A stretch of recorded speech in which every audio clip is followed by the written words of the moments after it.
सभी को सुप्रभात। सर, आपने जो कल बताया उसमें से मुझे लगा कि मेरा स्वयं के प्रति विश्वास, यानी कि मेरे मन में भाव और विचारों की स्थिरता ही मेरी सच्ची उपयोगिता है। वो मुझे मिल जाए तो बाकी आवश्यकता तो ऐसे ही पूरी हो सकती है। और मेरी खुशी के लिए मैं ही जिम्मेदार हूँ। अगर मैं चाहूँ तो मैं खुश रह सकती हूँ, वो मैं दूसरों पर निर्भर नहीं होना चाहती। और आपने जैसे बताया कि हम सब ने सामान को ही पहचान के साथ जोड़ दिया है, इसीलिए हमारी सामान की आवश्यकता भी असीमित होती जा रही है। जैसे कि हमने शादी में आपने कल बताया था कि खाने को भी अब हम पहचान के साथ जोड़ रहे हैं, इसलिए वो उसकी आवश्यकता भी असीमित हो जाती है। पर क्षणिक सुख में मुझे नहीं लगता कि ऐसी हैसियत है कि वो कभी भी निरंतर बन सकता है। इसीलिए और सामान से हमें कोई मिल सकता है क्षणिक सुख, पर अगर मैं सोचती हूँ कि अगर सारी दुनिया की प्रॉपर्टी मेरे नाम हो जाए तो भी वो मुझे नहीं लगता कि वो मुझे जीने के लिए काम में आ सकती है। और हमारी आवश्यकता पूरी हो सकती है उसकी मैं खातरी दे सकती हूँ, क्योंकि हम सब में श्रम की क्षमता ज़्यादा है। हम सब श्रम के लिए, क्योंकि हमारी आवश्यकता पूरी करनी ही है, इसीलिए हम श्रम तो कर सकते हैं। आवश्यकता से ज़्यादा हम में श्रम की क्षमता है, इसीलिए मैं पूरी गारंटी के साथ कह सकती हूँ कि हमारी आवश्यकता पूरी हो सकती है। और जैसे कि आपने बताया था कि पृथ्वी पर 4 अवस्थाएं हैं: पदार्थ, जीव, प्राण और ज्ञान। पदार्थ, जीव और प्राण, ये तीनों अवस्थाएं मिलकर यानी कि सहयोग करके हम उसकी उपयोगिता करते हैं। पर हमें भी उसे कुछ देना है, पर उसका सही तरीका हमें मालूम नहीं था, जो अब उपलब्धि मिली है कि हम उसे महसूस कर सकते हैं। और दूसरी बात कि मैंने ये भी महसूस किया, मैं यहाँ से घर पे जाके ट्यूशन चलाती हूँ, छोटे बच्चे को पढ़ाती हूँ। तो अब तक एक ऐसा बच्चा है जो कभी होमवर्क लाता ही नहीं, कितना भी डांट लूँ मारूँ कभी लाता ही नहीं। तो परसों जब वो होमवर्क, उसका हर रोज़ का यही रहता है, मैं कितना भी डांटूँ लाता ही नहीं। तो परसों जब आया तो उससे खड़ा हो गया। जब मैं कहती हूँ कितने बच्चे होमवर्क नहीं लाए, तो वह खड़ा हो ही जाता है। तो वो खड़ा हो गया, मैंने उसे डांटा नहीं, मैंने समझाया, फिर कहा कल लेके आना, कुछ कहा नहीं। पर पता नहीं उसमें कैसे बदलाव आ गया। वो खुद कल मैंने एक बार भी नहीं कहा था, फिर भी वो 5 बार लिख के आया, ऐसा कभी हुआ ही नहीं था। तो वो खुद भी समझ गया। मुझे लगा कि मुझ में जो बदलाव आ रहा है वो सिर्फ मैं नहीं, पर वो बच्चे भी महसूस कर रहे हैं। अगर बच्चे में इतनी समझ है तो बड़े में तो आ ही जाएगी, क्योंकि हमारी क्षमता तो उससे भी ज़्यादा होती है समझने की। और बच्चे ने भी महसूस किया, और एक बच्चे ने तो कह भी दिया कि दीदी हमें भी अपने साथ शिविर में ले चलो। मैंने कहा आप छोटे हो, जब बड़े हो जाएगी तो आपको भी पता चलेगा। उसने कहा कि दीदी हम देख रहे हैं जब से आप शिविर में से आते हो तो आप खुश नजर आते हो। मैं खुश हूँ और वो भी समझ रहे हैं, वो भी खुश है। तो बड़े भी समझे कि ऐसे ही हमारा परिवार भी अभाव मुक्त हो सकता है। और एक बच्चे ने कहा कि मेरे तरफ से आपके सर को थैंक यू कह के। बताइए भाई, बड़े लोगों बताओ क्या हाल है? बच्चों को देख के कैसा लग रहा है? लगभग सब बच्चे ने कह दिया, उसके बाद भी मैं थोड़ी अपनी बात जोड़ दूं। 1 सेकंड के लिए आपको रोकूंगा, 1 सेकंड बस, थोड़ा बैठ जाइए, 2 मिनट बैठ जाइए। देखिए, जो एक सबसे महत्वपूर्ण बात इन्होंने कही कि मेरा खुश रहना मेरी जिम्मेदारी है ना। अभी मेरा खुश रहना किसकी जिम्मेदारी है? वो मम्मी की जिम्मेदारी है, वो भाई की जिम्मेदारी है, पापा की जिम्मेदारी है, टीचर की जिम्मेदारी है, देवी देवताओं की जिम्मेदारी है। तो एक बात महत्वपूर्ण है कि अभी तक हमने अपनी ज़िंदगी की ड्राइविंग सीट पे हम नहीं बैठे हैं, वो सीट खाली है और हम किसी दूसरे को उस पर बिठाते रहते हैं। तो एक बात कल की चर्चा से निकल के आई और जो आपने ध्यान दिलाया कि मेरा खुश रहना मेरी जिम्मेदारी है, इस काम को मैं ही कर सकता हूँ, दूसरा कोई नहीं कर सकता। ना कोई मानव, ना कोई अपना, ना कोई पराया, ना कोई भगवान। ये काम मेरा ही है। तो इस पे हमारा ध्यान चला जाए कि मेरी ज़िंदगी की जिम्मेदारी मैं लेता हूँ, मेरे भाव और विचार की जिम्मेदारी मेरी है ना, और उसमें जो सुख दुख है उसको भोगने वाला भी मैं ही। तो ये एक इम्पॉर्टेंट बात है जो आपकी तरफ से आई, बाकी तो सब ठीक ही है। हाँ जी। 14 दिन में यह स्पष्ट हो गया कि सामान से सम्मान पाने की यह जो अनंत यात्रा है यह कभी मंजिल तक नहीं पहुंचाएगी, क्योंकि सीमित से असीमित की प्राप्ति असंभव है। आज से मेरा दृष्टिकोण सामान के प्रति सामान जैसा ही होगा, उसे जो भी सुविधा प्राप्त है उसी सुविधा समझकर ही उपयोग करूंगा, उसे सुख समझने की भूल नहीं करूंगा। देखिए, हर बच्चा जब माँ से आता है तो उसमें तो कोई दोष है नहीं। तो हम बड़े लोगों ने, जो हम अपने आप को माँ बाप मानते हैं, बड़ा मानते हैं, है ना, हम लोगों ने बच्चों की ज़िंदगी में इनको भ्रमित करने का काम पूरी मजबूती के साथ किया है। इनकी ज़िंदगी को दिशा देने के नाम पे हमने इनको भ्रमित करने का काम किया है। ये अपराध हम सबके साथ है। हाँ, ऐसा हमने कोई जानबूझ के नहीं किया है, क्योंकि हम उसी को ठीक मानते थे, इसलिए ऐसा किया है। तो कम से कम हम बड़े लोगों की ये जिम्मेदारी, इसलिए मैं कहता हूँ, देखो, बच्चों के साथ बहुत कम कॉम्प्लिकेशन है, ज़्यादा कॉम्प्लिकेशन हम सबके साथ है, हम बड़े लोगों के साथ हैं, जैसी मान्यताओं के साथ हम जी रहे हैं। तो ईश्वर इस बात पे हमारा ध्यान दिलाता है, देखो, यदि हम बड़े लोग विद्यार्थी हो गए तो ये तो विद्यार्थी हैं ही हैं, ये तो हो ही जाएंगे। तो किस तरह से हम बड़े लोग सही अर्थों में विद्यार्थी हो जाएं और सही अर्थों में ज़िंदगी के सामने शीश झुका सकें और सही अर्थों में आने वाली पीढ़ी के लिए प्रेरणादायी हो सकें, इससे कम में हमारी भी तृप्ति नहीं है। तो जैसा आपका ध्यान गया, आपको शुभकामनाएं। हाँ जी, और हाँ जी, नमस्कार जी। हाँ, अभी जो 4 अवस्थाएं देखिए, जो कुदरत की व्यवस्था है, पदार्थ अवस्था है, ज्ञान अवस्था, प्राण अवस्था है, जीव अवस्था है और अज्ञान अवस्था है। तो जो 3 अवस्था है, जीव, प्राण और पदार्थ, वो एक दूसरे को सहयोग करती है। सहयोग करते और इसीलिए पूरी सृष्टि लाखों सालों से चल रही है। अगर इसमें सहयोग नहीं होता तो कब के खत्म हो जाती है।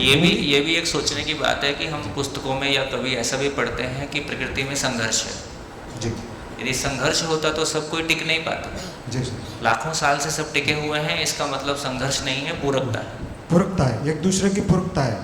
कोई जो अपना बलिदान, जैसे मांसाहारी पशु है तो शाकाहारी पशु अपना बलिदान देता है, उसको व्यवस्था को चलाने हाँ, के वो एक व्यवस्था है। चलाने। इस बात पे सोचें कि शेर बकरी को मार के, गाय को मार के, है ना, फिर अपराध बोध में नहीं जाता है कि मुझसे गाय मर गई, जी, है ना, तो वहाँ इसको व्यवस्था कहा, जी। प्रकृति में संतुलन के अर्थ में। जी। लेकिन मानव ऐसा नहीं कर सकता। और आगे जाके ये समझ में आया कि ये जो पूरी कायनात की गई, कुदरत ने जो बनाई है, हाँ। और उसको भोगने के लिए मानव को भेजा। भोगने के लिए नहीं भेजा है, जी, उसको समझकर और सुंदर बनाने के लिए भेजा है। जी। तो पूरी जो व्यवस्था है, इसमें मानव का रोल है, जो भूल हाँ, गया है अतिरिक्त भोगवाद में। हाँ, तो जी, क्या क्लैरिटी बनी कि ये जो पूरी सुंदर व्यवस्था है और मानव में समझने की क्षमता है, मानव अपनी समझने की क्षमता से उस पूरी व्यवस्था को समझ पाता है, तो उस व्यवस्था की सुंदरता को स्वयं में फील करता है। ये मानव की सुंदरता है। तो मानव की सुंदरता इस बात में है कि वो सुंदरता को महसूस कर सकता है। अभी हम सुंदरता को कुरूपता में कन्वर्ट कर देते हैं। जिस मलिनता से, जिस गलत दृष्टि से हम सुंदरता को देखते हैं, या जिस, है ना, इसका मतलब ये हुआ कि सुंदरता को देख पाना, सुंदरता का मतलब रूप की सुंदरता नहीं है। सुंदरता का मतलब फूल खिला हुआ है और आपको सुंदर लग रहा है और तोड़ के किसी के बाल में लगा दूं, ये सुंदरता नहीं है। सुंदरता का मतलब किसी भी चीज़ को देखकर सृष्टि की व्यवस्था को समझने के लिए मैं आमादा हो जाऊं, आखिर ये ऐसा हो कैसे रहा है।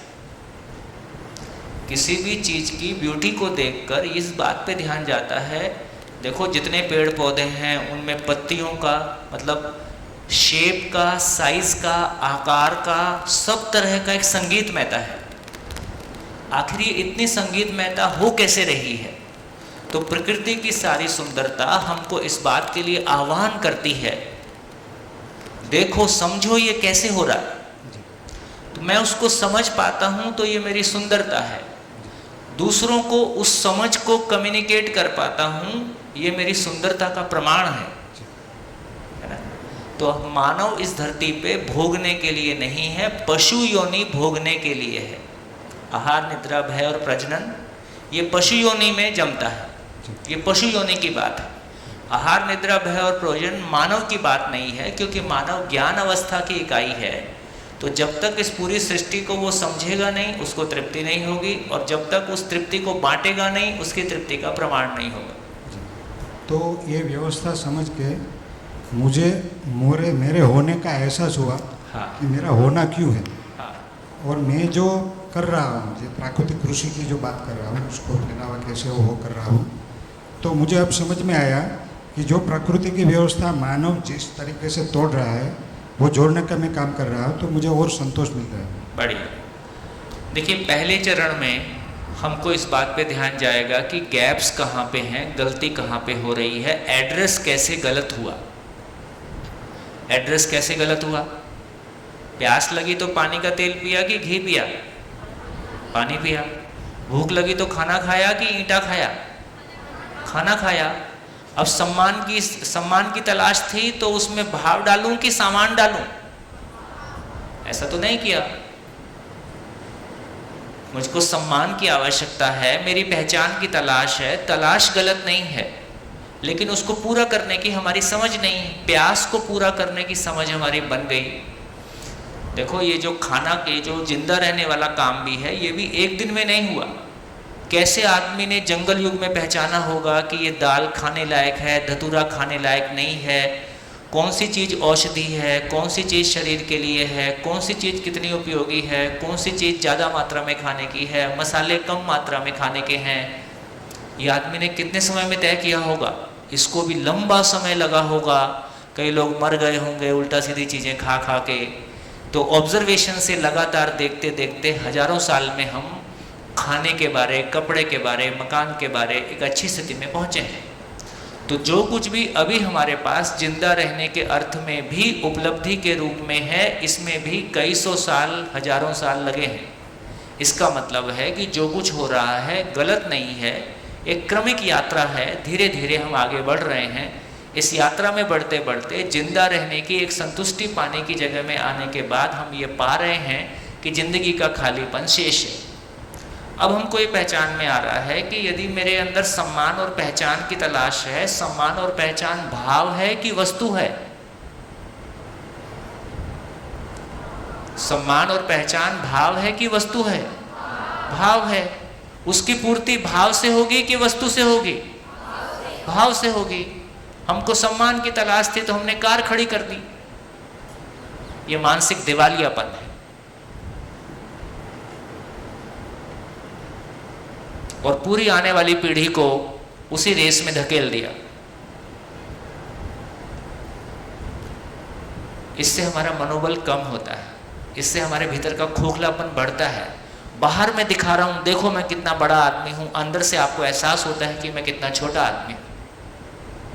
ये जो हमारे भीतर गैप है, दिखने और होने के बीच में जो दूरी है, इसका नाम फ्रस्ट्रेशन है, इसका नाम निराशा है, इसका नाम असंतुष्टि है। मैं जैसा हूं वैसा प्रस्तुत हूं, इसमें बहुत आराम है। मैं जैसा हूं वैसा प्रस्तुत हूं, तो मेरे को ये ध्यान नहीं रखना पड़ता है कि कब मैंने किससे क्या बोल रहा है, उसको मैं याद रखूं। तो ट्रांसपेरेंट होना, पारदर्शी होना बहुत आराम का काम है। चाहता कुछ और हूं, बोलता कुछ और हूं, करता कुछ और हूं, होता कुछ और है, ये परेशानी वाला काम है। तो जैसे जैसे हमको सच्चाई समझ में आएगी, है ना, मुझको भाव और विचार की स्थिरता की तलाश है, मुझको सुख की तलाश है, भाव और विचार की स्थिरता की तलाश है, तो मैंने उसमें आइसक्रीम डाल दिया, खाखरा फाफरा ढोकला डाल दिया। आज क्या था वो? आज क्या था? गाठिया। गाठिया डाल दिया। अब गाठिया डालने से भाव और विचार की स्थिरता आएगी? गाठियां डालने से भूतकाल की पीड़ा, वर्तमान से विरोध, भविष्य की चिंता से मुक्ति होगी? ये दो अलग चीजें हैं।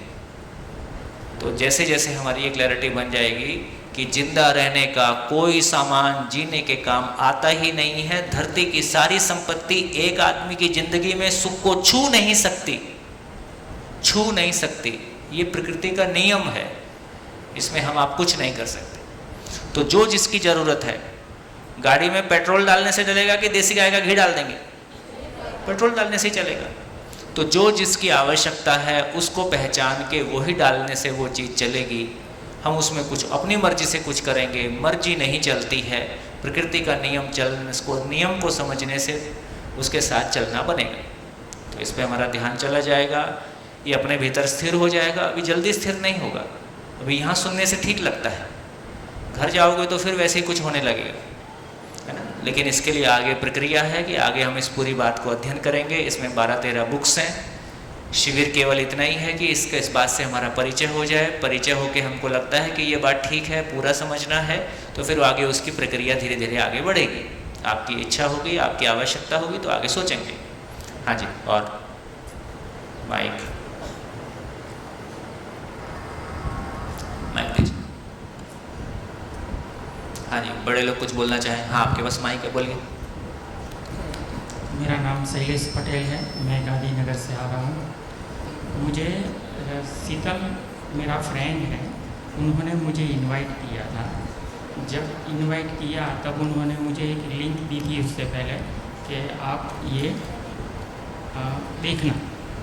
तो कोरोना का वक्त था तो उस टाइम मैंने वो देखा, तो उसके अंदर मुझे एक बात टच कर गई कि सृष्टि के अंदर जो भी मानव है वो अपने सुख के लिए जीता है। वो किसी को दुख देना नहीं चाहता है, लेकिन वो सुख तलाश करता है, लेकिन वो सुख उसके लिए वो सुख है। तो इसकी वजह से मैं यहाँ आया, बाकी तो इतना ट्रैवलिंग मैं कभी नहीं करता हूँ। तो दूसरा, यहाँ आने से बाद उससे पहले कितनी जगह पे मैंने मेरे सवाल को ढूंढना प्रयत्न किया।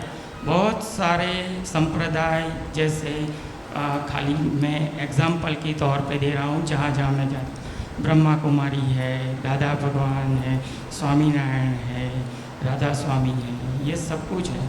वहाँ से जो भी ज्ञान मिलता है वो एक ही तरह का है, कुछ भी अलग नहीं है। वो सब लोग एक ही बात बताते हैं। लेकिन आज तक मेरे अंदर जो लड़ाई चल रही थी वो ये थी कि जो मैं करता हूँ वो सही है कि नहीं है। तो इसके लिए मैं यहाँ आया तो मुझे ये मिला कि नहीं, मैं कितने अंश तक तो सही था, लेकिन जहाँ सही नहीं था वहाँ मुझे खुद समझ में यहाँ आया। और 4 दिन मैंने शिविर में जो कुछ सुना वो मेरे लिए कुछ अलग नहीं था, लेकिन कल मेरा कुछ गड़बड़ हो गई। तो गड़बड़ में कुछ ज़्यादा नहीं हुई, लेकिन गड़बड़ यही हुई कि इतने साल तक मैंने जो भी किया, जो भी मैंने सम्मान मुझे लोगों ने कुछ दिया, जो भी मेरे साधन सामग्री जो भी मैंने बसाई, वो सब कुछ मेरे जीने में तो काम आने वाली है नहीं। तो ये सब कुछ मैंने क्या किया, तो इसकी वजह से मैं कल डिस्टर्ब हो गया।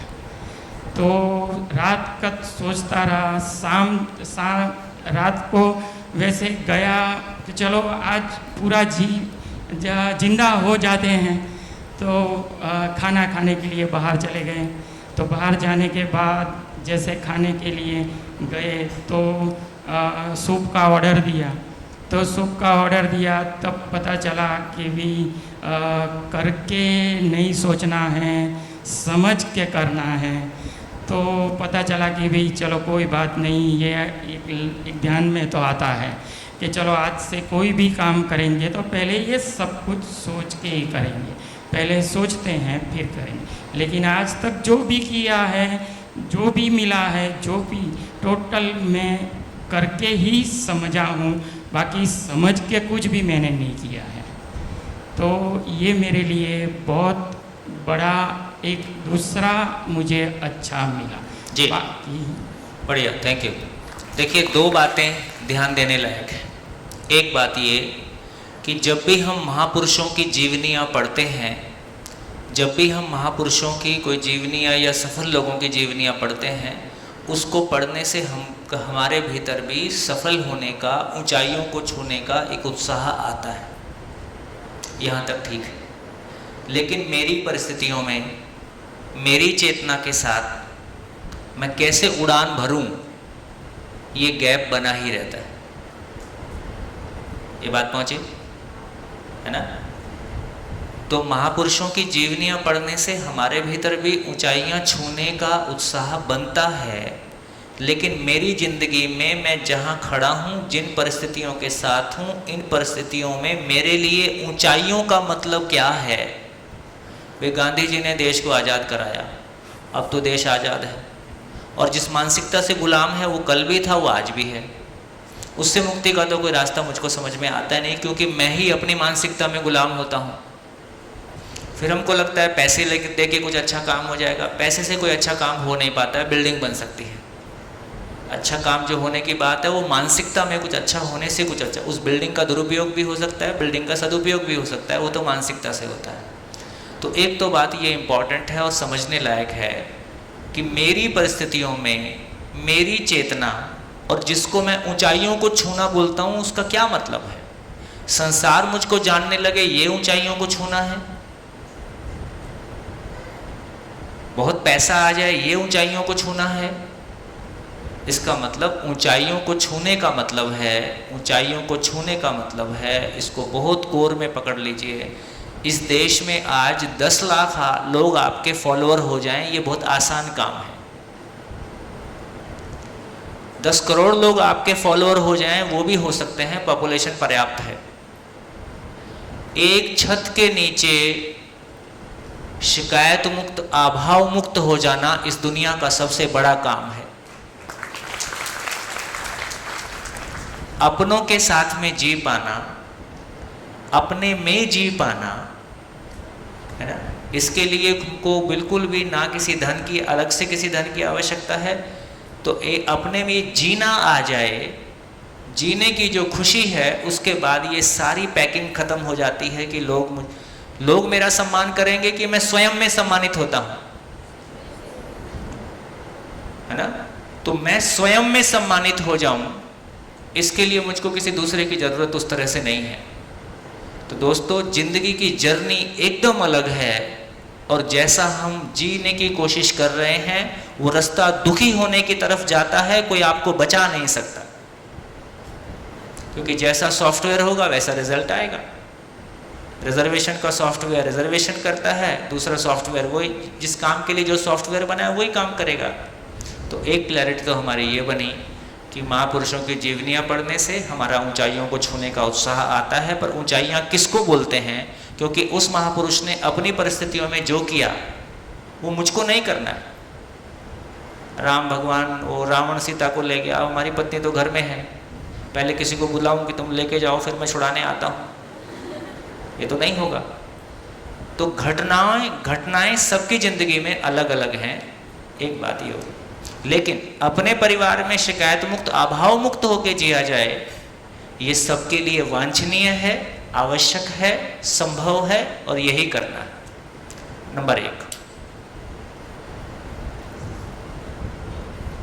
2 मिस हो गए, चलो। नमस्ते, मेरा नाम किंजल है, मैं 11वीं कक्षा में कॉमर्स करती हूँ। तो मैं बताना चाहूँगी कि मैंने खुशी को कैसे पहचाना। मेरी खुशी मुझ में है। यदि मैं चाहूँ तो खुश रहूँ। मैं जब सुबह उठती हूँ तब मेरे पास 2 ऑप्शन होते हैं। उसमें पहला दुखी रहना और दूसरा सुखी रहना। उसमें मैं सुखी रहना पसंद करती हूँ, खुश रहना पसंद करती हूँ। तब मैं हमेशा पूरा दिन खुश रहती हूँ। यदि मैं रो भी लूँ तो भी मुझे कोई उदास नहीं कर सकता। मैं अपने आप से खुश हूँ। मैंने मेरी सबसे बड़ी जिम्मेदारी को समझ लिया है कि मुझे खुश रहना है।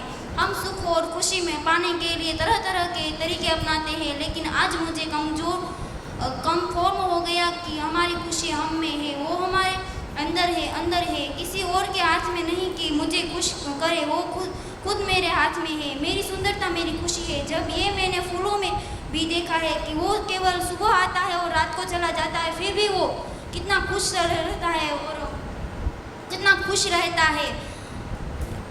रात को चला जाता है, ये बात वो भी जानता है, और फिर भी अपनी छोटी सी आयु में भी कितनी सुगंध, कितनी खुशबू फैला के जाता है, फिर भी हंसते हंसते जाता है। यह सब मुझे इस नेचर की गहराई को देखने से पता चला, जो हमें बहुत कुछ सिखा देता है। बस आपकी बात में इतना ही जोड़ना है कि मेरे चाहने से खुश नहीं हो जाऊंगा।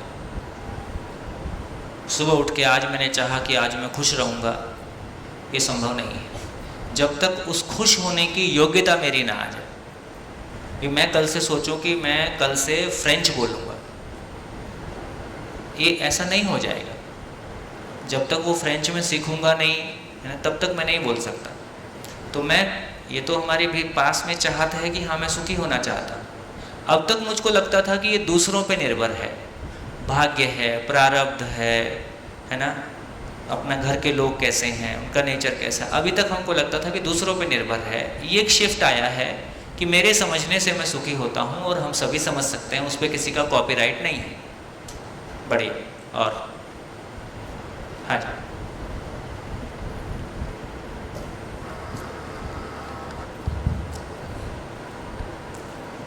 नमस्कार भैया, मैं यहीं पढ़ाई करती हूँ। मेरा ये सब मुझे समझ आया, सब कुछ मैं जितना समझ सकती हूँ उतना समझ आया। पर मेरा प्रश्न ये है कि जो लोग गरीब है, उन्हें तो जिंदा रहना ही सब लगता है, और वो मुझे भी अब तक यही लगता था। तो जिंदा रहने के लिए वो कमाता है, पर उसी में इतना व्यस्त हो जाता है कमाने के लिए, तो उसे जिंदा रहने क्या है वही पता नहीं है। हाँ, तो ये आपकी जिम्मेदारी है। अब आप में से कितने लोगों को ये भरोसा होने लगा है कि सोम भाई जैसे समझाते हैं ऐसे हम भी समझ के समझा सकते हैं? कितने लोगों को ये भरोसा है? देखो कितने सारे हाथ। ठीक है, अब तुम लोग तो गांव में रहते हो, जब वो अपना काम करके फ्री हो जाए, शाम को 2 घंटे रोज आप उन घरों में जाओ, 10 लोगों को इकट्ठा करो, उनसे बात करो, सब समझेंगे, है ना? मुझे नहीं लगता। ओ, तुमको अभी समझ में आया नहीं इसलिए नहीं लगता। देखो, मैं भी जब यहाँ आया था और मेरे को ये बताया गया कि 11th 12th और फर्स्ट ईयर सेकंड ईयर के बच्चे भी रहेंगे और उनकी संख्या भी काफ़ी ज़्यादा रहेगी, तो मेरे मन में भी ये शंका थी कि एक तो हिंदी, ऊपर से दर्शन, है ना, वो कितना ले पाएंगे, उनकी कितनी तैयारी है।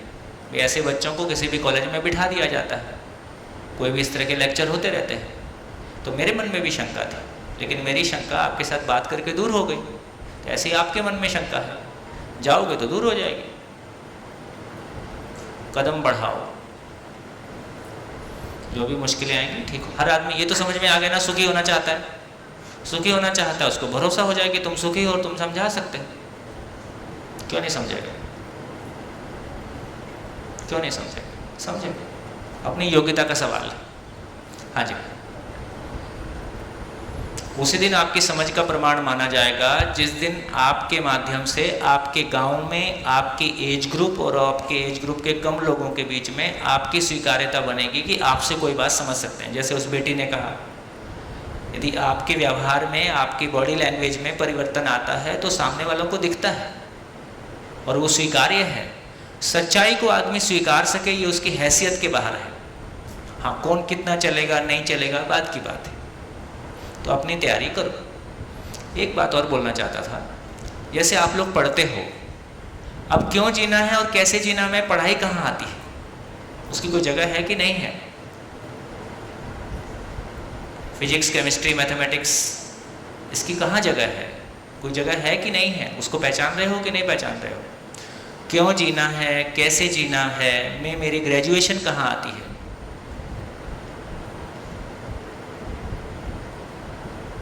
क्यों जीना में आती है कि कैसे जीना में आती है? कैसे जीना में आती है। तो अब जो आप पढ़ाई पढ़ रहे हो, अभी तक क्यों पढ़ रहे थे? जॉब पाने के लिए। अब क्यों पढ़ेंगे? जीने के लिए। जीने के लिए क्यों जीना है, इसका नाम समझ है, और उसको कैसे जमीन पे उतारना है, इसका नाम कौशल है। तो हमारे पास कौशल भी हो और हमारे पास समझ भी हो, तो हमारी पढ़ाई भी अब जोर अच्छी हो जाएगी और आराम से हो जाएगी। हाँ जी, मेरा नाम जामू सकम। मैं कल जो मुझे लगा कि मेरे में उतारना जैसा है वो समझी। मानव की आवश्यकता सिर्फ 2 तरह की चीज़ों में है। पहला तो भौतिक, जो शरीर के लिए, जो जिंदा रहने के काम आती है, और दूसरा भाव, जो जीना में आता है। हमें जीना है, मुझे जीना है, इसलिए मुझे भौतिक सुविधा की कमी, महसूस नहीं होगी, क्योंकि उसके लिए जो सुविधाएं हमारे पास है पर्याप्त है और उसमें हम खुश से भावपूर्वक जी सकते हो।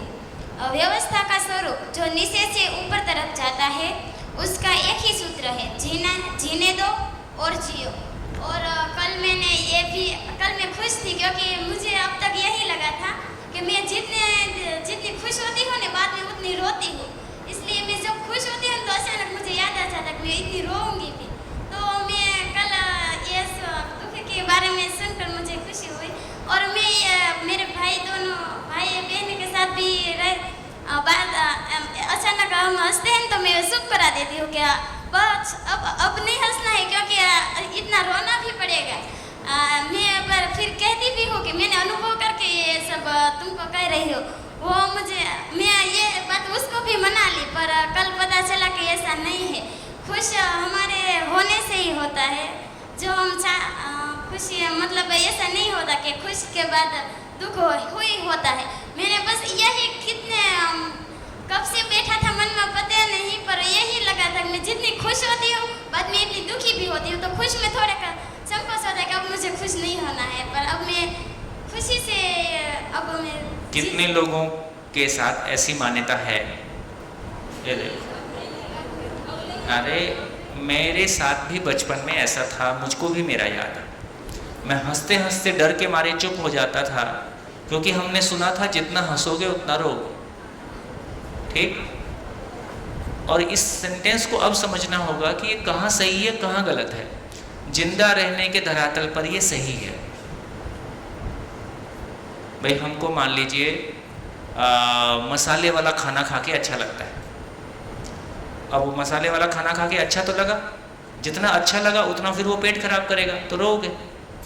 हमको चुगली करने में मजा आता है, जितना चुगली किया उस समय अच्छा लग रहा है, और बाद में जिसके लिए चुगली किया था उसको पता चल गया तो ब्याज सहित लौटाएगा। ठीक? तो जिंदा रहने के धरातल पर हमारा जो सुखी होने का तरीका है उसकी प्रतिक्रिया वापस आती है। इसलिए जितना हंसोगे उतना रोओगे गलत नहीं है जिंदा रहने के धरातल पर शरीर के साथ सुखी होने के काम में। जैसे जिन लोगों ने शरीर का बहुत उपभोग किया जवानी में और शरीर 40-50 में ही जवाब दे गया, अब उसके बाद रोने का ही टाइम है। तो इंद्रियों से खुश होने का मतलब है इंद्रियों से बहुत सुख की तलाश में जो कुछ भी हम करते हैं शरीर उसमें वापस प्रतिक्रिया देता है। और रूप बल धन पद से जो भी हम खुश होते हैं, अपनी पहचान बनाने की कोशिश करते हैं, किसी को वो बुरा लग रहा होता है कि आप अपने आप को बड़ा बता रहे होते हो, उसको छोटा बता रहे होते हो, और कोई दिन वो बड़ा हो जाता है फिर वो लौट के आपको बताता है।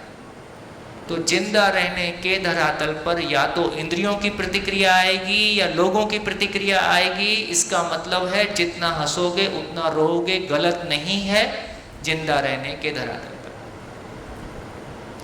जीने के धरातल पर मेरा भाव और विचार सही हो जाए और हमेशा के लिए सही हो जाए तो हमेशा सुखी, और मेरा भाव और विचार ठीक हो गया तो इंद्रियों के साथ मैं कैसा जीऊंगा? संतुलित होके जीऊंगा कि असंतुलित होके जीऊंगा? संतुलित जीऊंगा, तो उधर से कोई प्रतिक्रिया नहीं आएगी। और यदि मेरा भाव और विचार ठीक है तो दूसरे मानव के साथ मैं कैसा जीऊंगा? सम्मान के साथ जीऊंगा कि उसको अपने आप से छोटा बताऊंगा? जिंदा रहने के धरातल पर दूसरों से आगे बढ़ जाऊं इसमें सुखी होता हूं। जीने के धरातल पर दूसरों को आगे बढ़ा दूं इसमें सुखी होता हूं। ठीक? तो इसका अर्थ ये हुआ, तो दूसरों का फिर मेरे को प्यार मिलेगा कि प्रतिक्रिया मिलेगी? प्यार मिलेगा। इसलिए जीने के धरातल पर जितना हंसोगे, जितना खुश होगे, उतना जमाना आपके साथ खुश होएगा, उसमें कोई प्रतिक्रिया नहीं है। तो बहुत सारी बातें जो हम कह रहे थे उसका मतलब भी हमको ठीक से समझ में नहीं आता था। अब जीना और जिंदा रहने की जितनी क्लैरिटी हमारी हो जाएगी तो जो कुछ आज तक हम मानते थे वो भी समझ में आएगा, और वो क्यों ऐसा मान रहे थे वो भी क्लैरिटी के साथ आएगा, और कैसे जीने का रास्ता निकलेगा उस पर भी हमारी पकड़ बन जाएगी। बहुत बढ़िया। इन सारी बातों को आप अपने में विश्लेषित कर पा रहे हो, आप अपने भीतर ये ऑब्जर्वेशन कर पा रहे हो कि ये मान्यता मेरे अंदर थी जिसकी वजह से मैं दुखी हो रहा था, परेशान हो रहा था, और अब ये ठीक हो गई, इसका मतलब है आपको अपना सॉफ्टवेयर ठीक करना आ रहा है। ये खुशी की बात है। बहुत बढ़िया, गुड गुड। जिंदगी मुश्किल नहीं है। अब ये एक करेक्शन कर दिया, अब ये आराम का काम हो गया, है ना। आप कल्पना करें कि साल भर में कितना काम हो जाएगा। तो साल भर में जो समस्याएं अभी आपकी हैं उनमें से तो कुछ बचेगा नहीं, बहुत आराम का काम हो जाएगा, जिंदगी बहुत आराम की चीज हो जाएगी। और बोलिए। हाँ जी, माइक। हाँ बोलो बोलो। मेरा नाम राठौड़ आरती है, मैं यहीं पढ़ाई करती हूँ। इन 3 दिनों में मैंने गोष्ठी में भी कल बताया था, खड़ी नहीं हो सकती, मेरी गोष्ठी में भी कल बताया था कि मेरे साथ ही 3 दिनों में क्या हुआ। मैं घर पे जा रही थी, यहाँ से बस के उतर के घर पे जा रही थी। मैं दीदी कुछ खा रही थी, मैंने कहा कि वो खा रही थी, उम्र देखकर जल्दी से मुंह में डाल दिया। मैंने कहा क्यों, धीरे से खाओ, मैं नहीं मांगूंगी। उन्होंने मुझे हंस के जवाब दिया।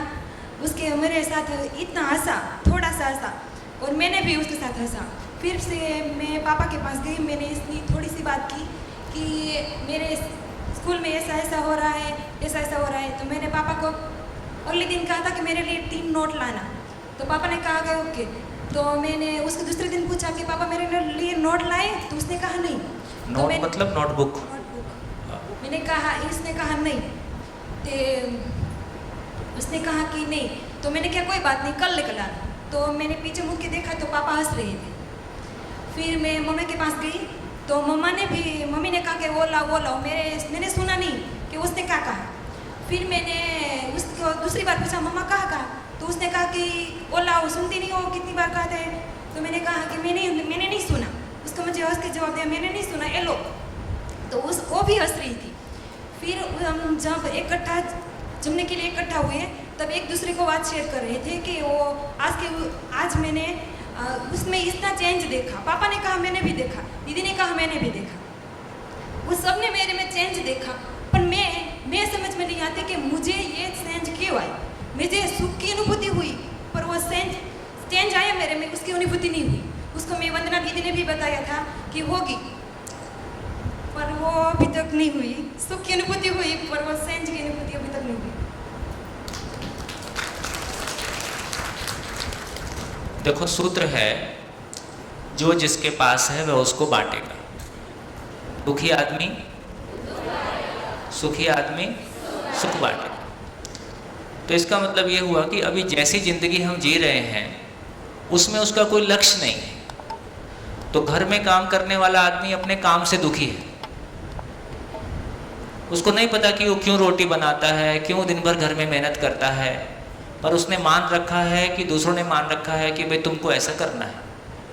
और उसको कोई अप्रिशिएट करने वाला भी नहीं है कि तुम दिन भर इतना काम करती हो, घर के बाकी लोग मिलके ये महसूस कर सकें और उसको कह सकें कि तुम इतना काम करती हो, उसके लिए हमको बहुत अच्छा लगता है। तो एक तो काम करने वाले को अपनी ज़िंदगी का लक्ष्य पता नहीं है, वो क्यों काम कर रहा है उसको पता नहीं है। शुरू में करना अच्छा लगता है, बाद में वो बोझ बन जाता है, पर फिर भी करना पड़ता है, मन अंदर से दुखी रहता है। और जो करता है उसमें 4 गलतियां होती ही हैं, लोग गलतियों के ऊपर सुना देते हैं, जो किया उसको कोई अच्छा कहता नहीं। इस तरह से वो दुखी है। अब आपको पढ़ना पड़ता है, आपका पढ़ने का मन नहीं है, फिर घर के भी काम करने पड़ते हैं, आपको भी। टीवी देख के लगता है दुनिया तो कहीं और है, हम कहीं और हैं, तो आपका मन भी दुखी है। पापा जो काम धंधा करते हैं उसमें उनकी भी 100 परेशानियां हैं, उनसे भी 4 लोग आगे निकल गए हैं, उनके मन में भी बहुत कुछ और चलता रहता है, बहुत सारे दबाव हैं, वो भी दुखी हैं। अब सबका गुस्सा कहाँ निकलेगा? बाहर किसी को कुछ बोल दोगे उल्टा सीधा, दोबारा जिंदगी भर आपसे बात नहीं करेगा। तो इसलिए सबका गुस्सा कहीं और का है, फ्रस्ट्रेशन कहीं और की है, और निकलती है घर में एक दूसरे के ऊपर। तो लगभग घरों का माहौल ऐसा रहता है, मैंने कुछ कहा और सामने वाले ने कुछ सुना दिया, फिर मैंने लौट के सुना दिया, उसने तीसरे को सुना दिया, तीसरे ने वापस उसको सुना दिया, और लगभग ये फायरिंग घर में होती रहती, कहीं कम कहीं ज़्यादा, ये फायरिंग होती रहती। अब आपको एक खुशी मिली है। खुशी मिली है का मतलब है कि मैं अपने आप को समझ सकता हूँ, मैं अपने आप को बेहतर बना सकता हूँ। इसमें ना पैसे की भूमिका है ना दूसरे की भूमिका है ना। ये अपने आप में मैं जैसा मैं चाहता हूँ, जैसा मैं जीना चाहता हूँ और मेरे भीतर अच्छाइयाँ हैं, मैं ठीक ठाक आदमी हूँ। तो अपने ठीक ठाक होने पे भरोसा कर पाना, अपनी है ना ऊंचाइयों को पाने के लिए अपने भीतर आशा का जगना। तो क्या परिवर्तन हुआ आप में 3 दिन में? 3 दिन में हमने पहचाना कि हम सभी मानव सुख पाना चाहते हैं, निरंतर पाना चाहते हैं और ये संभव है।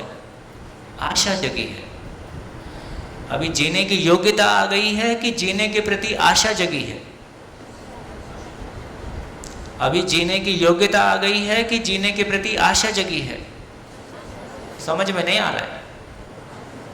आशा जगी है कि योग्यता आ गई है? आशा जगी है, अभी योग्यता नहीं आई है। लेकिन आशा जगी है, उससे भी इतनी खुशी लगती है, फिर आपको दूसरे ने कुछ कहा उस पर गुस्सा नहीं आता है, क्योंकि आप अंदर से खुश हो। जो है वही बांटोगे। दूसरे ने कुछ प्रतिक्रिया भी कर दी, आप हंस के रह जाते हो, आप अंदर से खुश हो। तो जब आप भीतर से खुश होते हो, अपने भाव और विचार में अच्छी स्थिति में होते हो, तो सामने वाले की गलती को पचा लेते हो। और जब आप पहले से ही दुखी होते हो, तो बिना गलती के भी दूसरे को चिल्ला देते हो। बढ़िया है ना। तो इस तरह से हमारे घरों का माहौल सही अर्थों में, घर एक विद्यालय है, घर आचरण का विद्यालय है, घर जिंदगी का विद्यालय है। घर से बड़ा कोई विद्यालय नहीं है। अभी हमारा घर एक होटल है, जहां खाने पीने और सोने का जुगाड़ है। और पैसा आएगा तो क्या करेंगे? होटल और अच्छा हो जाएगा। अभी ढाबा है, कल होटल हो जाएगा। और पैसा आएगा तो क्या करेंगे? एसी लगा लेंगे। तो हमारा घर ढाबे से है ना 2 star hotel, 3 star hotel, last में 5 स्टार होटल, इतनी हमारी हैसियत है। मानसिकता वही रहेगी और हो सकता है उससे भी खराब हो जाए। तो अब ये बात समझ में आती है कि जिंदगी कैसे बसा लें। अभी घर सामान्य भी है और मन अच्छा हो गया और घर भी हमारा ठीक होगा। ठीक होने का मापदंड क्या है? ठीक घर किसको बोलेंगे? तो किसी का हमने देख लिया है, अब उससे अच्छा होना है, इसका नाम ठीक है। जब समझ होगी तो फिर आपको समझ में आएगा कि यार इतना ठीक है, इससे ज़्यादा की ज़रूरत नहीं है। तो कल भी जो हमने बात की, बोर्ड पे भी लिखा था मैंने पहले दिन, हमारी ये योग्यता विकसित हो जाए कि दूसरों से प्रभावित हुए बिना अपनी भौतिक आवश्यकताओं का निर्धारण कर पाएं, ऐसी योग्यता हमारी विकसित हो जाए, तो हम मानसिक रूप से जो मानसिक गुलामी है उससे मुक्त हो पाएंगे। घर कितने सुंदर बनाए और मन कितने खराब बनाए, क्या दोनों में से क्या ठीक है? दोनों में से एक ही ठीक होना है। तो घर ठीक हो जाए कि मन ज़्यादा ठीक हो?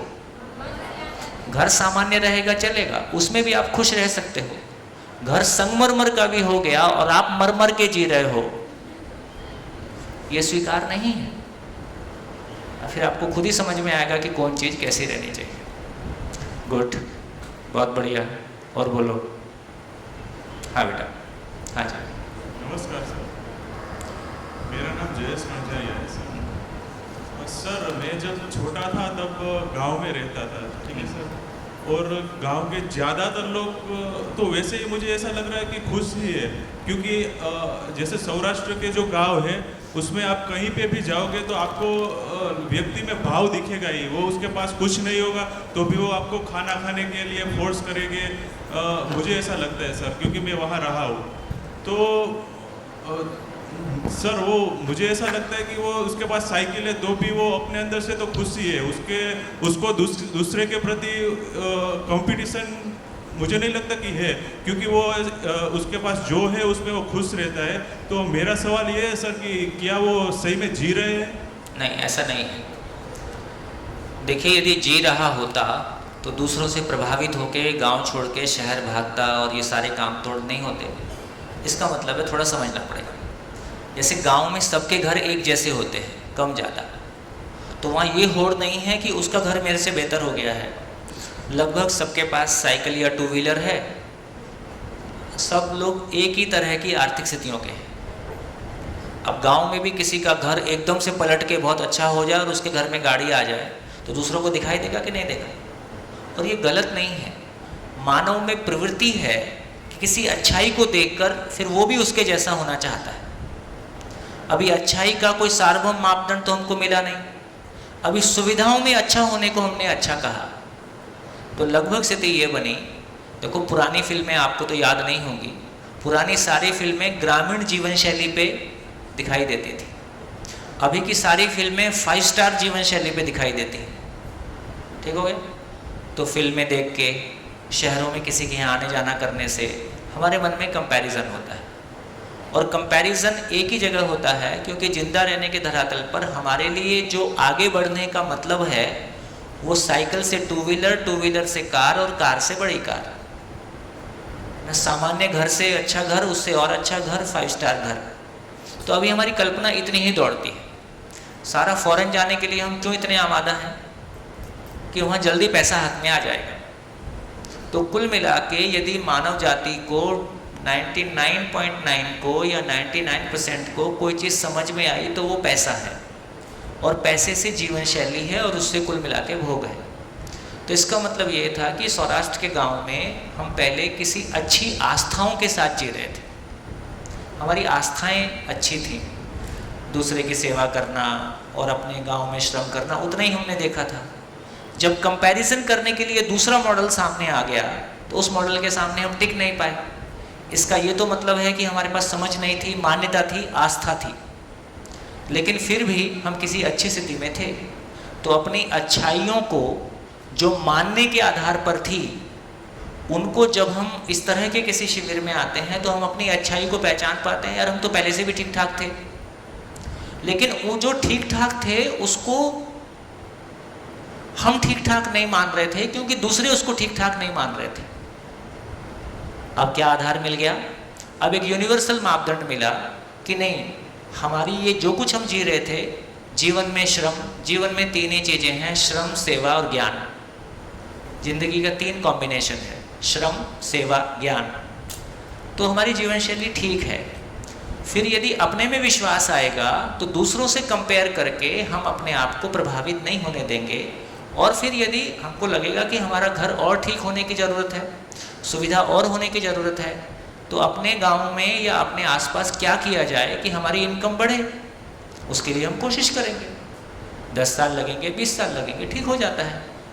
तो इसका मतलब है कि हमारी जीवन शैली में जो कुछ अच्छा है उसको हम एप्रिशिएट कर पाएँ। अभी आप खुश क्यों होते हो? 3 दिन में, 4 दिन में हमारे भीतर जो पहले से अच्छा था, जिसको लोग अच्छा कहें तो हम अच्छा मानते थे, वो अच्छा ना कहें तो फिर हमको कन्फ्यूज़न होता है। उसका आधार मिलने लगा कि हाँ, अब कोई अच्छा कहे बुरा कहे मुझको पता है ये तो सही है। तो ऐसे धीरे धीरे हम आगे बढ़ सकते हैं। तो मुझको लगता है कि सौराष्ट्र में बहुत ताकत इस सेंस में है क्योंकि हमारी पूरी ग्रामीण जीवन शैली में श्रम है, सेवा है, ज्ञान भाग मान्यताओं के रूप में है, आस्थाओं के रूप में है। ज्ञान भाग यदि जीने के स्वरूप में आ जाएगा, हम बहुत सारी चीज़ों को सजा पाएंगे और अपने गाँवों को और सुंदर बेहतर बना पाएंगे। अभी ना गांव जीने के लायक है ना शहर जीने के लायक है। धीरे धीरे गांव भी जीने के लायक बने और शहर भी जीने के लायक बने। बढ़िया। और कुछ? नमस्ते सर, मेरा नाम त्रिवेदी मोली है। मैं FIBA में पढ़ाई करती हूँ। मैं बचपन से यही सोचती आती थी कि मैं खराब परिस्थिति हो ना तब मेरा विश्वास मुझ पर से उठ जाता था। और ये 4 दिन में मुझे पता चला कि हमारी कोई भी खराब परिस्थिति आए उससे हमें डर के नहीं और खुद पर विश्वास करके आगे बढ़ना चाहिए। उस परिस्थिति को ही झुक चाहिए कि जब हमारे खुद पर विश्वास होगा तब। बहुत बढ़िया। गुड मॉर्निंग सर, मंथन जानी फ्रॉम भावनगर। ये सारा आपने जो डिस्कशन किया इतने दिनों में, तो मतलब बात तो वहीं पे रुक के आ रही है ना कि अप्रूवल का खेल है ये। अप्रूवल का खेल है, अप्रूवल का खेल। दूसरा मेरे को एक लाइन बस बोलता हूँ, दो ही चीजें हैं, स्वप्रभावीकरण या पर प्रभावीकरण। यदि स्वप्रभावीकरण है तो पर प्रभावीकरण नहीं है, पर मतलब दूसरा, और यदि पर प्रभावीकरण है इसका मतलब स्वप्रभावीकरण नहीं है। तो स्वमूल्यांकन आ जाए, स्वमूल्यांकन का मतलब है कि स्वयं अपने आप को मूल्यांकित करने का तरीका आ जाए, तो मैं दूसरों के टिप्पणियों से, दूसरों के प्रभाव से मुक्त हो जाऊं और मेरी जर्नी को कर पाऊं। अभी मैं मेरी जर्नी नहीं कर रहा हूं, कोई पोस्टर चिपक गया, इतने पोस्टर चिपक गए हैं कि मेरी असली शक्ल कहीं खो गई है। तो हर व्यक्ति की जर्नी अपने आप में यूनिक है, वो अपनी जर्नी जब भी करेगा उसमें सफलता ही पाएगा, क्योंकि वो नेचुरल है। जब मैं दूसरे की जर्नी करता हूं तो सफल होके भी असफल हो जाता हूं। अपनी जर्नी को पहचानने की जरूरत है। जी सॉरी, बोलिए बोलिए, आप बोलिए। नहीं, बस इतना ही बोलूं। हाँ, तो नेगेटिव कंपैरिजन से मुक्ति मिल जाए और पॉजिटिव कंपैरिजन तो होता ही है। अच्छाइयों को देख के हम अच्छा करने के लिए प्रेरित होते ही हैं। हाँ जी, और कुछ? हाँ बेटा।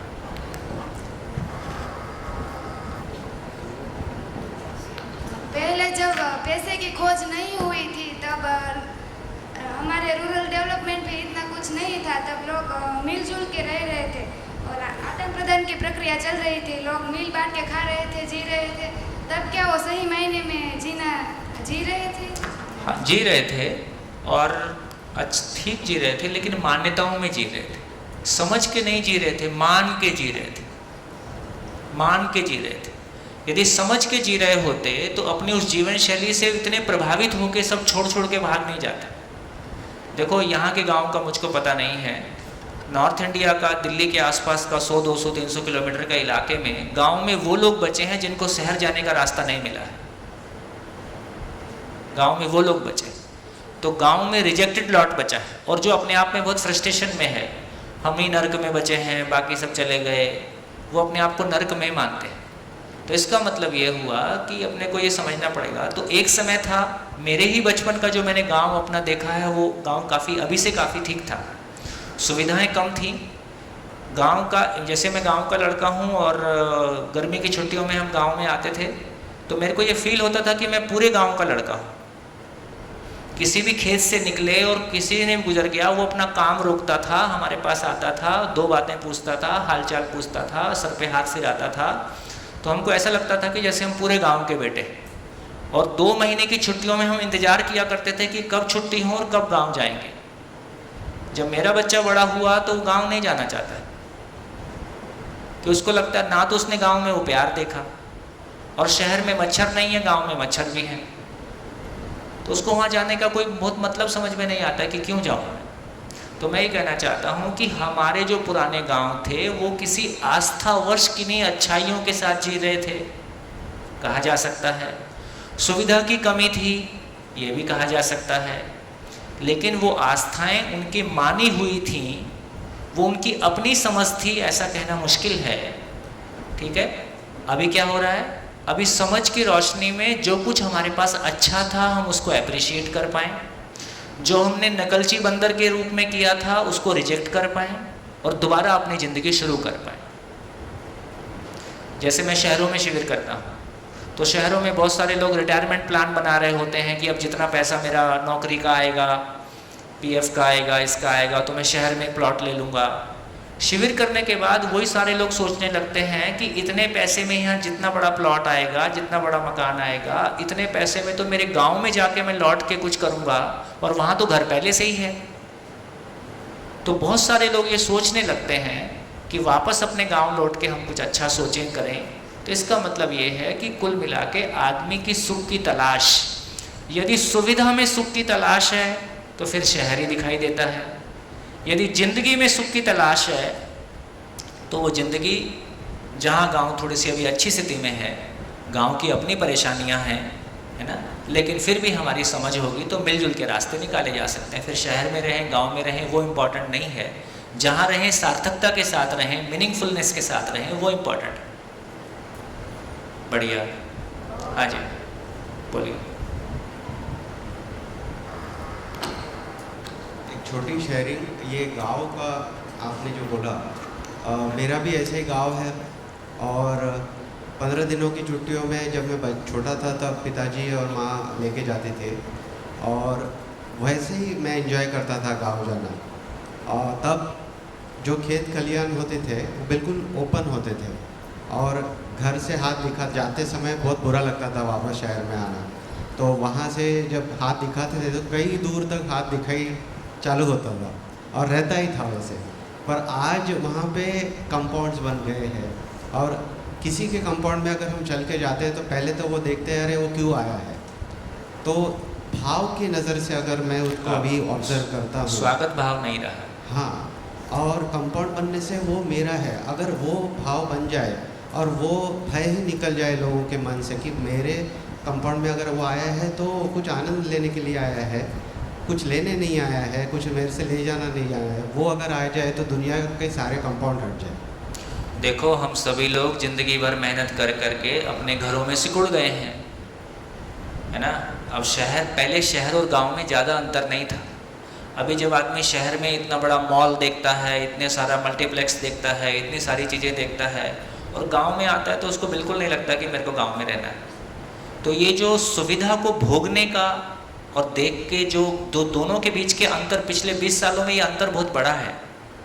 तो इसका मतलब ये हुआ कि यदि एक ही आशा की किरण है कि हमारी समझ बढ़ती है तो हम उन चीज़ों से अप्रभावित रहते हुए अपनी ज़िंदगी में सार्थकता को कैसे जिएंगे, उसके लिए कहाँ रहेंगे और क्या करेंगे, फिर हम मिलजुल के तय कर पाएंगे। बढ़िया, आगे चले। और कुछ? बहुत बढ़िया। देखिए, मैं सोचता हूँ कि जितनी बातचीत आपसे हुई है, 4 दिन में कंटेंट जितना जाता है वो कम गया है ना। वो आपको देखते हुए मैंने स्पीड थोड़ी कम रखी है ताकि आपको ऐसा मत लगे कि हाँ आपको भारी पड़ रहा है, और उसमें हम सफल भी हैं। बड़े लोगों का इसमें धन्यवाद, क्योंकि वो भी हमारे साथ सहयोग के लिए बने हुए हैं और हमारे साथ साथ चल रहे हैं। इसके लिए जो भी बड़े लोग बाहर से आए हैं उसके लिए आप सभी धन्यवाद के पात्र हैं। ये संस्था जिस तरह की संस्था है और जिस मानसिकता के साथ में यहाँ काम हो रहा है और जिस तरह के बच्चों की हमने शेयरिंग, ये सब जिस तरह की शेयरिंग कर रहे हैं, उस तरह की क्वालिटी शेयरिंग शहर में भी किसी बहुत अच्छे ऑडियंस के साथ में करते हैं तो इससे ज़्यादा शेयरिंग नहीं आती है, बल्कि कहीं कहीं कम भी आती है। तो इस रूप में हमारा भी विश्वास बढ़ा है। और आप जिस फैमिली बैकग्राउंड से आते हो, जिस आर्थिक बैकग्राउंड से आते हो, वो भारत में सब जगह ऐसा ही मिलेगा। इसलिए इससे हमारा भी विश्वास बढ़ता है कि हाँ, सबके साथ ये बात हो सकती है और ये बात सबकी बात है। दर्शन ये कहता भी है कि धरती के सभी मानव जीवन रूप में समान हैं। धरती के सभी मानव जीवन रूप में समान हैं। जीवन रूप में समान है का 2 मतलब है। एक तो सभी के पास सोचने समझने की सामर्थ्य असीम है, इसमें सभी मानव समान है, इसमें कोई अंतर नहीं है। दूसरा, सभी की मूल चाहत सुख की निरंतरता है, इसमें कोई अंतर नहीं है। इन 2 बातों के आधार पर हम अपने को दुनिया के सभी मानव के बराबर पहचान सकते हैं कि हाँ, सभी मानव समान है, कोई अंतर नहीं है। धर्म, जाति, पढ़ाई लिखाई, है ना। लेकिन हम अलग अलग भी हैं। कैसे अलग अलग हैं? तो उसमें 3 शब्द आते हैं, योग्यता, पात्रता, क्षमता, है ना। चलो मैं इसको लिख देता हूँ एक बार, जब ये बात छिड़ी है तो। 3 शब्द हैं, पात्रता, योग्यता और क्षमता। तो एक चीज है जिसको मूल क्षमता कहा। मूल क्षमता सब में समान है, सोचने समझने की अनलिमिटेड है, वो सब में समान है। लेकिन इनको क्या बोला? पात्रता का मतलब है ग्रहण क्रिया।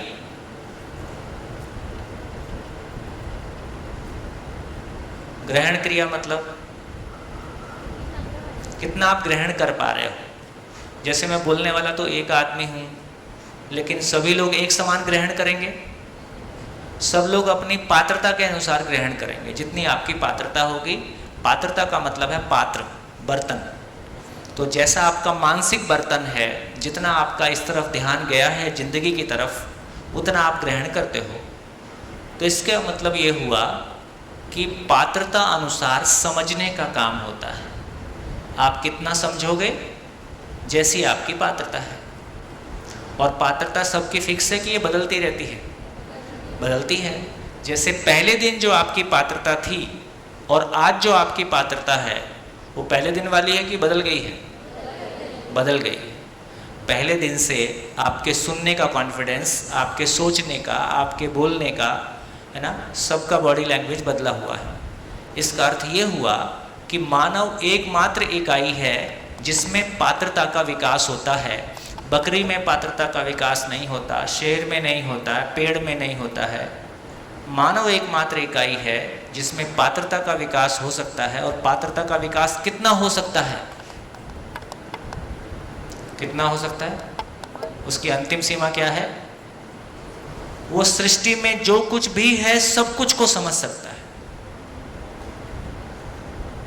समय सीमा की बात नहीं, लेकिन सब समझ सकता है। तो पात्रता पूर्वक समझने का काम होता है। योग्यता का मतलब है, योग्यता का मतलब है अभिव्यक्ति क्रिया। अभिव्यक्ति क्रिया, अभिव्यक्ति क्रिया का मतलब समझाना, व्यक्त होना, व्यक्त होना। जैसे पहले दिन आप जैसे व्यक्त हो रहे हो, अभी आप जैसे व्यक्त हो रहे हो, उसमें अंतर है कि नहीं? बिल्कुल बदल गया है। तो इसका अर्थ है जो मैंने समझा है मैं उसको व्यक्त कर सकता हूँ, दूसरे के समझने में सहयोगी हो सकता हूँ, ये योग्यता है।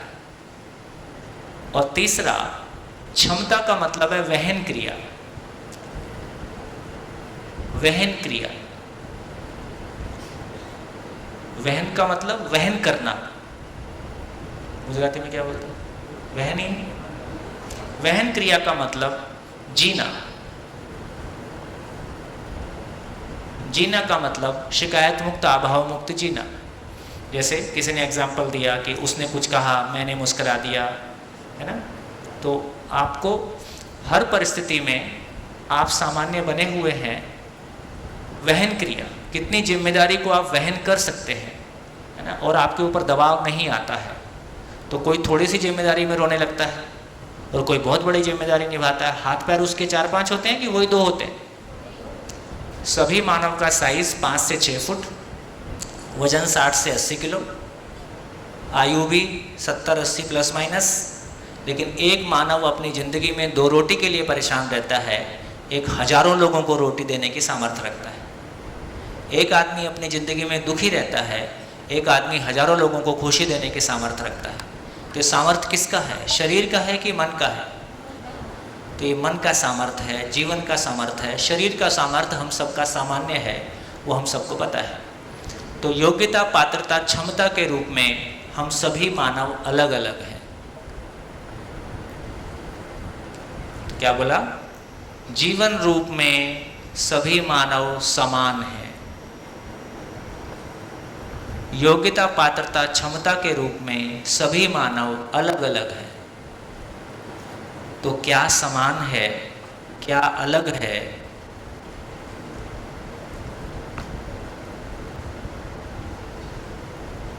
और पात्रता कहाँ से आती है?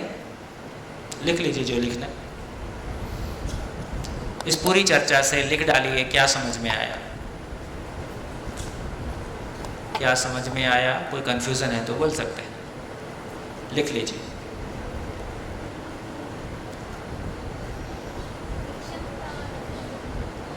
दो मिनट में करता हूँ। लिख लिया? बोलूं? हाँ, क्षमता वाला। क्षमता का मतलब है जीना। जीने का मतलब है, जीने का मतलब है मैं अपने में ही बैठा हूँ और दुखी हो रहा हूँ। कोई भूतकाल की पीड़ा याद आ गई, वर्तमान में विरोध है, भाई ठीक नहीं है, पापा ठीक नहीं है, और ये टीचर भी ठीक नहीं है, और समाज भी ठीक नहीं है, हमारे लिए सारी परेशानी है। मैं बैठे बैठे दुखी हो रहा हूँ। तो क्या वो जीना हो रहा है कि झेलना हो रहा है? झेलना हो रहा है। फिर मैं व्यवहार करता हूँ, मैं कुछ बोलता हूँ, सामने वाला कुछ बोलता है, मैं दुखी हो जाता हूँ।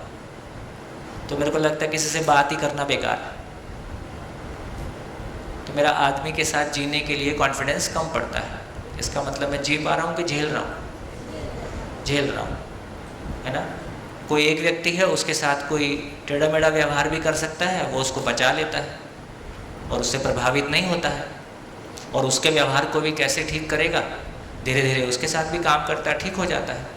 तो एक व्यक्ति दूसरे के व्यवहार से प्रभावित होकर परेशान होता है, एक व्यक्ति नेगेटिव व्यवहार से प्रभावित भी नहीं होता है और दूसरे को भी ठीक करने का, इसलिए समझदार मानव की एक परिभाषा है।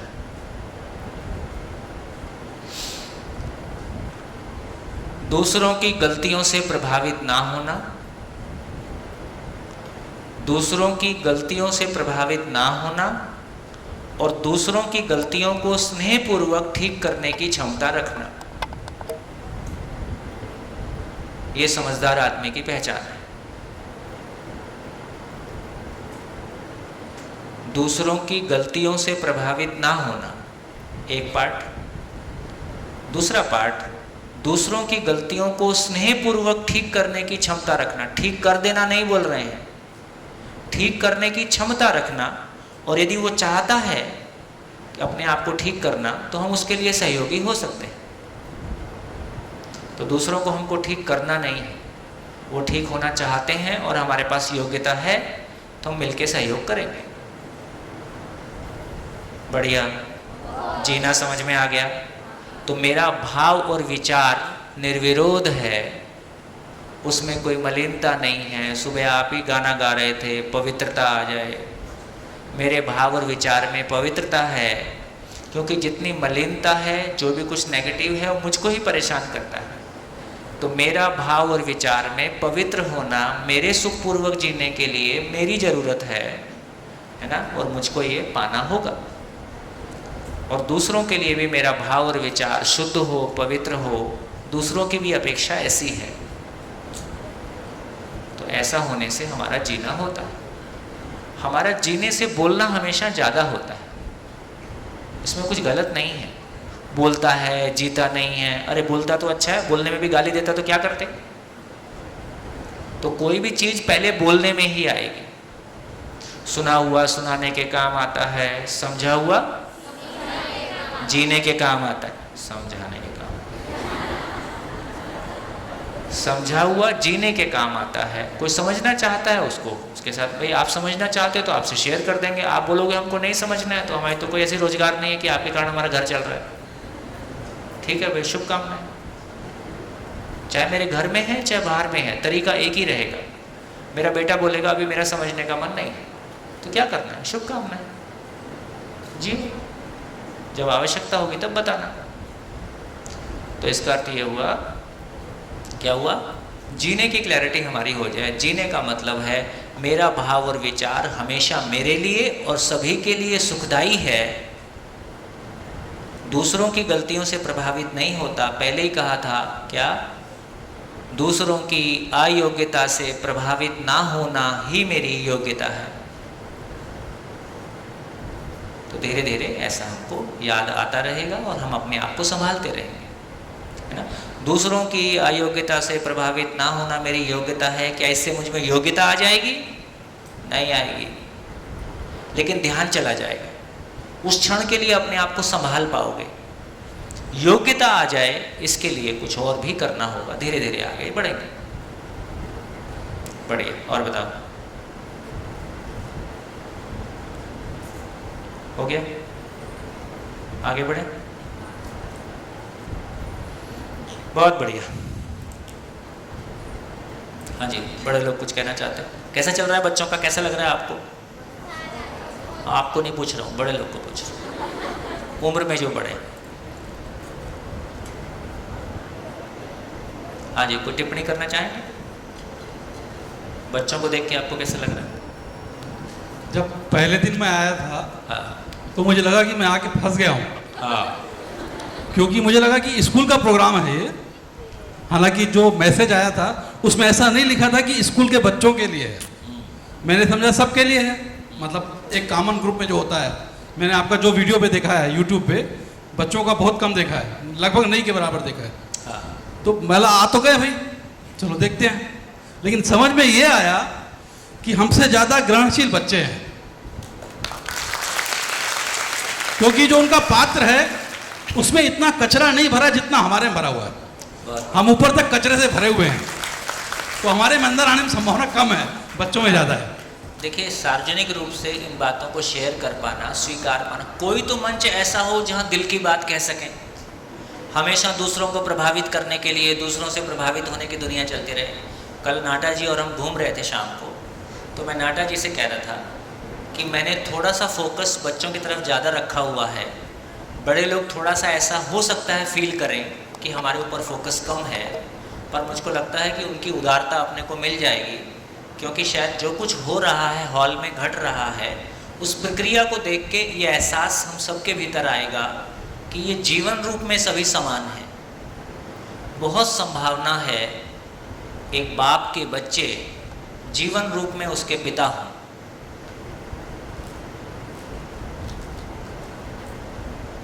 ये बात पहुंची? ज्ञान रूप में क्या ये संभव नहीं है कि एक पिता के जीने की मानसिकता की तुलना में उसके बच्चे की जीने की मानसिकता उससे ऊंची हो? ये संभव है कि नहीं?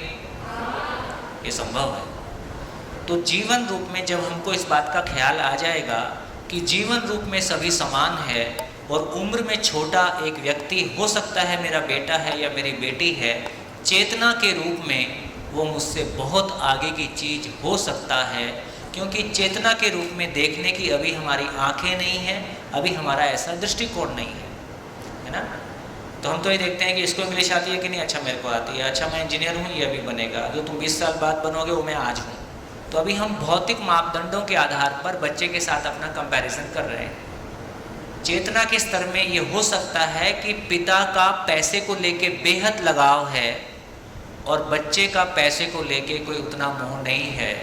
इसका मतलब है चेतना के रूप में हमारा बच्चा हमसे ऊंची स्थिति में है, क्योंकि पीछे की जर्नी का हिसाब किताब हमारे पास नहीं है। तो ऐसा हमको स्वीकार हो जाएगा तो हम अपने बच्चों के साथ सम्मान से पेश आएंगे, उनको अपने से छोटा नहीं मानेंगे, उनके साथ बैठ के बराबर की बात करेंगे।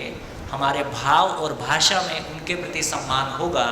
यदि ये सम्मान उनके प्रति व्यक्त होगा तो परिवार में हमको बराबर का भागीदार समझेंगे, बराबर का भागीदार समझेंगे तो वो भी जिम्मेदारी से जिएंगे। अभी हम बात बात में उनको बताते रहते हैं कि तुम गैर जिम्मेदार हो, फिर वो गैर जिम्मेदारी से व्यक्त होता है।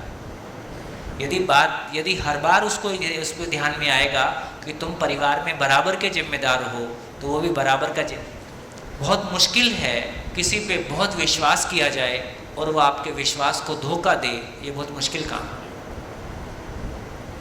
किसी पे विश्वास किया जाए और वो आपके विश्वास को धोखा दे, ये बहुत मुश्किल काम है। नहीं यार, उसके साथ में ऐसा नहीं कर सकता, वो मेरे पे विश्वास करता है, ऐसा हमारी बोलचाल में आता है।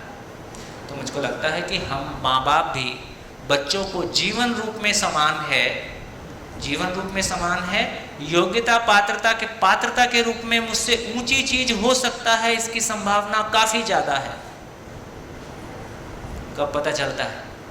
जब वो 20 साल का हो जाता है तब पता चलता है। और अधिकांश घरों में अभी स्थितियां कैसी हैं, गांव की बात मैं नहीं कहता, शहरों की स्थितियां ऐसी हैं कि लगभग माँ बाप को बच्चों के तर्क के सामने चुप हो जाना पड़ता है, क्योंकि वो ये महसूस कर पाते हैं कि बच्चों का तर्क हमसे बड़ा है और हमारे पास उत्तर अब नहीं है। ऐसी स्थितियाँ परिवारों में आती हैं। जी बहुत बढ़िया, थैंक यू।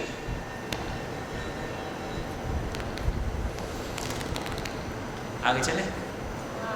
चलिए, काफ़ी सारी बात हो गई।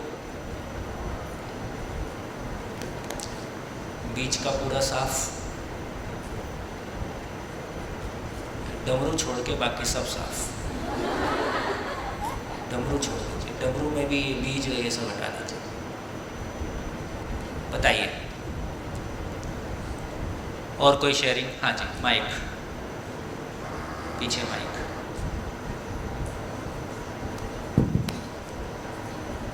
नमस्ते सर, अमित हिरानी फ्रॉम सूरत।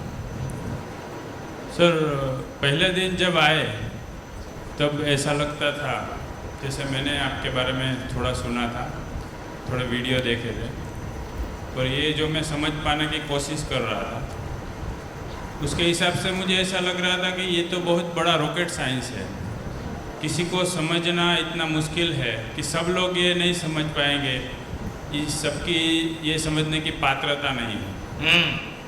और मुझे लगता था कि जो यहाँ पे आए हैं वो बहुत ही बौद्धिक लोग हैं, बुद्धिजीवी लोग हैं, और उनको ये समझ में आने का उनका किसी और ने भी कुछ कितना कुछ देखा होगा, लेकिन वो नहीं आए, और जो लोग आए हैं उसको कुछ इसमें देखा है, इसलिए वो आए हैं, और थोड़े बुद्धिजीवी मुझे लगे।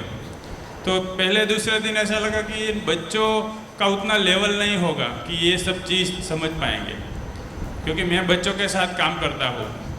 लेकिन अभी 3-4 दिन हो गए, आज 5वां दिन है, तो अभी लग रहा है सर कि ये बिल्कुल सिंपल साइंस है, बहुत इतना लॉजिक नहीं है, और जितना हम एक्सप्लेन कर पा रहे हैं सर, हम अपने विचारों से और बहुत दूसरी चीज़ों से घिरे हुए हैं।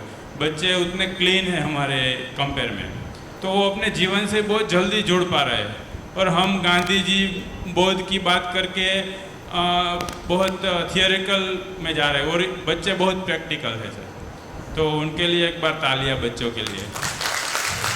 और इतना मुझे नहीं लग रहा था कि जैसे सर ने बोला कि ये स्कूल का प्रोग्राम है, नहीं, ये इतना कॉमन और जनरल प्रोग्राम है कि कोई भी अगर इधर आ जाए तो बहुत अच्छी तरह से सीख पाएगा। गुड।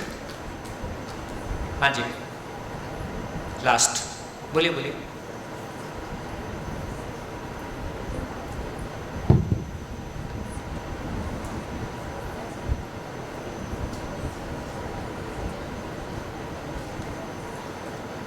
हेलो सर,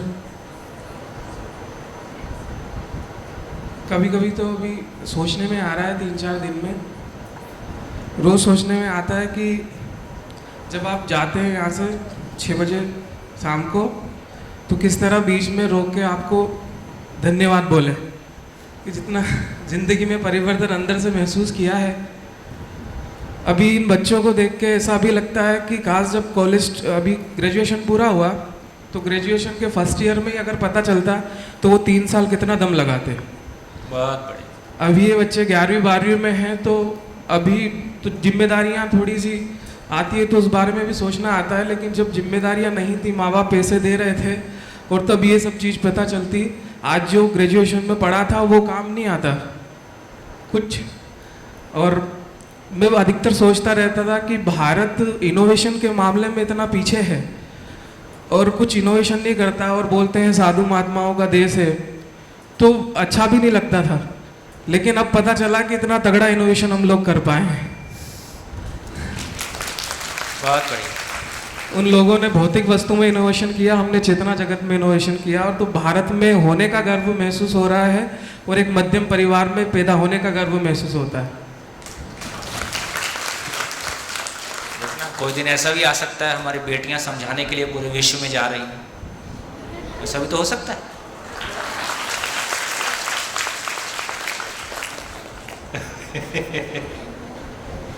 नाटा जी, सुरेश पटेल जी बैठेंगे,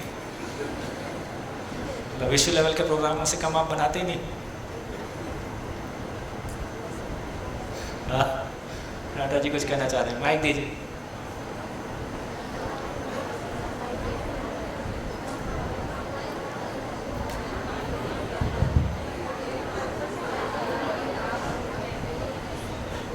जब मैं आया तो मुझे भी लगा कि केवल बच्चों के साथ में प्रोग्राम होगा तो क्या इतना इफ़ेक्टिव होगा, और ये जो 4 दिनों के अंदर में जो देखा, और उसके अलावा जो और पूरा नानू भाई के साथ में, परिवार के साथ में, हालांकि मैं यहाँ पे 3-4 बार आया और काफ़ी संभावनाएं देखा, किंतु इस बार लग रहा है कि ये पूरा जो वालुकड़ के पास में ये इतनी बच्चियाँ जो करीब करीब है ना 100 गाँव में फैली हुई है, और प्लस उनके और पीछे की जो विद्यार्थी यहाँ से निकले हुए हैं वो भी हो सकता है करीब 10-20 हज़ार 30 हज़ार हो ना। पिछले 57 साल का 57 ईयर्स का इस संस्था का इतिहास है वहाँ से, और जिस प्रकार से नानू भाई ने उनको बच्चों को संभाला होगा, है ना, ऐसा तो मेरे को लगता है कि उनका भी खूब लगाव इस संस्था के साथ में रहा होगा।